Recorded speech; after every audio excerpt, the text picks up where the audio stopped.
éternel. Si tu passes par là et tu entends la voix de Dieu, je t'en supplie, n'endurcis pas ton cœur, bien-aimé, parce que Dieu t'aime. Tu sais très bien au fond de toi que tu aurais tellement voulu que ce monde soit différent, que ce monde soit meilleur. Mais la seule façon que nous avons de vivre une vie meilleure, c'est en Jésus-Christ. La véritable espérance que l'être humain a, ce n'est pas dans ce monde. La véritable espérance, c'est dans l'éternité après la mort. Regarde ton âge. Regarde l'âge que tu as déjà, 80 ans, 60 ans, 20 ans, 40 ans. Je vais te poser une question. Qu'est-ce que tu as vraiment accompli sur la terre? Qu'est-ce que tu as fait depuis que tu es sur terre? Si tu meurs, qu'est-ce que tu emporteras? Tu n'emporteras rien. Tu n'emporteras pas ta femme. Tu n'emporteras pas ton mari.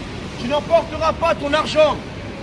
La seule chose que tu emporteras, c'est ton âme pour l'éternité. Mais là se pose la question, où vas-tu passer ton éternité? Près de Dieu ou loin de Dieu? Cette question n'appartient qu'à toi. La réponse n'appartient qu'à toi. Car la décision, elle n'est qu'à toi. C'est toi qui décides où est-ce que tu veux aller pour l'éternité.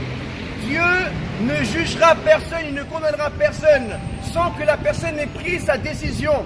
Aujourd'hui, si tu es sur terre et tu entends l'évangile, tu entends la bonne nouvelle de Dieu, le message du salut, de l'amour du Seigneur, n'endurcis pas ton cœur, je t'en supplie, parce que tu as aujourd'hui la possibilité de pouvoir décider où tu veux passer ton éternité, si avec Dieu ou loin de Dieu.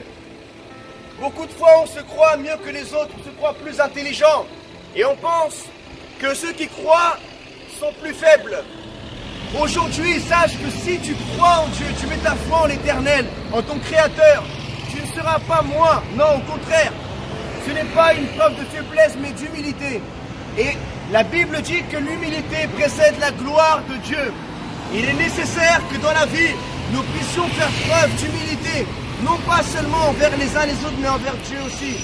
Parce que dans toute relation, lorsqu'une relation amicale ou amoureuse se déchire, se brise, c'est parce qu'il y a un des deux qui a commis une faute et qu'il n'a pas voulu demander pardon, ou bien que l'autre n'a pas voulu reconnaître son erreur. Et c'est exactement pareil. Ce que Dieu nous demande aujourd'hui, c'est de reconnaître notre erreur. C'est que nous puissions aujourd'hui revenir à son amour et que nous cessions d'avoir un cœur dur, de résister à l'amour merveilleux que Dieu veut nous tendre à travers Jésus-Christ.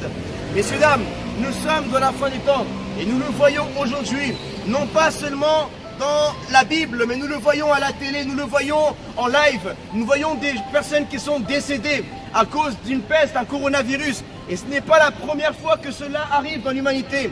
Il y a eu déjà plusieurs événements, des guerres mondiales. Il y a eu déjà des maladies au niveau mondial. Il y a de plus en plus de tremblements de terre.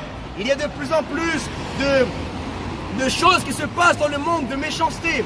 Et Jésus l'avait averti il y a 2000 ans. Jésus a dit, à la fin des temps, les cœurs vont s'endurcir. L'amour de beaucoup se refroidira. Mais aujourd'hui, si tu persévères jusqu'à la fin, tu seras sauvé. Ton âme sera sauvée. Et aujourd'hui, sache que Dieu ne te juge pas. Dieu ne te condamne pas parce que tu as commis des erreurs ou des péchés. Non, ce n'est pas le Dieu que je te prêche. Le Dieu que je te prêche aujourd'hui, c'est le Dieu de la Bible. Un Dieu d'amour, un Dieu qui aime, un Dieu qui a tant aimé ce monde, qui a donné son Fils unique, Jésus, à la croix. La colère qui devait tomber sur l'humanité est tombée sur Jésus. Et tu n'as plus besoin aujourd'hui de payer en enfer ton péché. Parce que Jésus, Aïssa, l'a payé pour toi il y a 2000 ans à la croix. La Bible dit que Dieu n'a pas envoyé Jésus dans le monde pour juger l'homme ni pour le condamner, mais pour que l'homme soit sauvé par le sacrifice de Jésus-Christ. Regarde-moi qui te parle aujourd'hui de l'amour de Dieu. Je suis jeune, j'ai une stabilité financière, j'ai une bonne santé grâce à Dieu. Et je ne fais pas ça pour l'argent. Je fais ça parce que je sais que toi qui m'entends, tu vas confronter la mort un jour. Est-ce que tu es prêt à mourir? Est-ce que tu es prêt à être devant Dieu un jour? Eh bien, c'est bien cela que je viens te dire aujourd'hui. Prépare-toi à mourir. Prépare-toi à rencontrer ton Créateur. Il faut se préparer. Comme le matin, tu te prépares pour aller au travail. Prépare-toi aussi à être devant Dieu un jour. Parce que nous devrons tous rendre des comptes devant Dieu. Mais aujourd'hui, tu peux prendre la décision la plus importante de ta vie. Et dire à Dieu, Seigneur mon Dieu, je te demande pardon pour mes péchés. Je me repens aujourd'hui pour tout le mal que j'ai fait dans ma vie.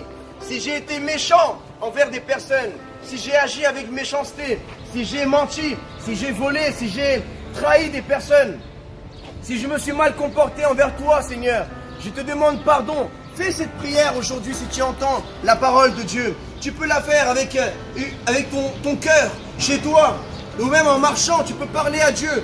Il ne faut pas avoir un lieu précis pour prier. Tu peux prier à n'importe quel endroit. Tu peux prier à n'importe quel endroit.